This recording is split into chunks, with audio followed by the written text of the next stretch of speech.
যেই মেয়েটা আগে একটু হাত কাটলে সারা দুনিয়া তোলপাড় করে নিত, আজকে সেই মেয়েটাও নিজের হাজারটা কষ্ট বুকে রেখে সামনের দিকে এগিয়ে যায়, অন্যদেরকে সুখী করার চেষ্টা করে যে তারা কিসে ভালো থাকবে, তারা আসলে কিসে সুখ চায়।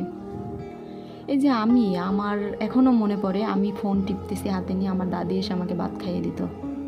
আমার একটু হাত কাটলে আমি সারা দুনিয়া তোলপাড় করে নিতাম।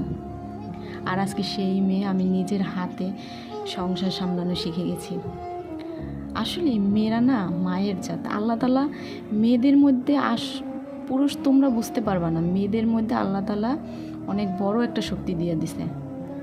এটা বিশ্বাস করেন, আমার এই হাতটা কাটা অনেক দিন ধইরা, তাই এখান থেকে পানি বের হয়, তারপরে এত ব্যথা, হাত মুট করতে পারি না। তারপরে কিছুদিন আগে আমার হাতের একটা নখও কেটে গেছিলো, কিন্তু আমি তাও কখনো কারো কাছে এটা প্রকাশই করি নাই।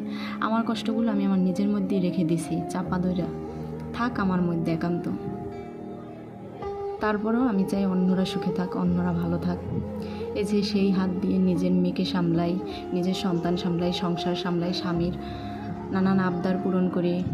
তার এইটা খেতে মন চায়, ওইটা খেতে মন চায়, রান্না বান্না করে দেওয়া। আমি মানা হলে বুঝতামই না যে আল্লাহ তাআলা মেয়েদের মধ্যে একটা পরম শক্তি দিয়া জন্ম দেয়। অনেক কিছু কষ্ট সহ্য করার ক্ষমতা আল্লাহ তাআলা মেয়েদের মধ্যে দিয়ে দিছে। তারপরও কিছু লোক বলবে নারী ভালো না। আরে ভাই, তুমি আগে নারীকে বুঝতে শিখো, নারীর মনের কষ্টটা বুঝতে শিখো। একটা মেয়ে তার পরিবার পরিজন রেখে, সব কিছু রেখে তোমার কাছে চলে আসে কিসের জন্য? তুমি একটু কেয়ার করবা, একটু ভালোবাসবে, একটু যত্ন নিবা। একটা নারী এতটুকুই চায়। বিশ্বাস করো, নারী তার নিজের জীবনটা দিয়ে হইলেও না, পুরুষের কাছ থেকে শুধু এইটুকুই চায় যে তুমি তার একটু যত্ন করবা।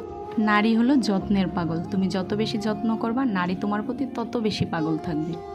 নারী দিন শেষে যত্নে আটকায়।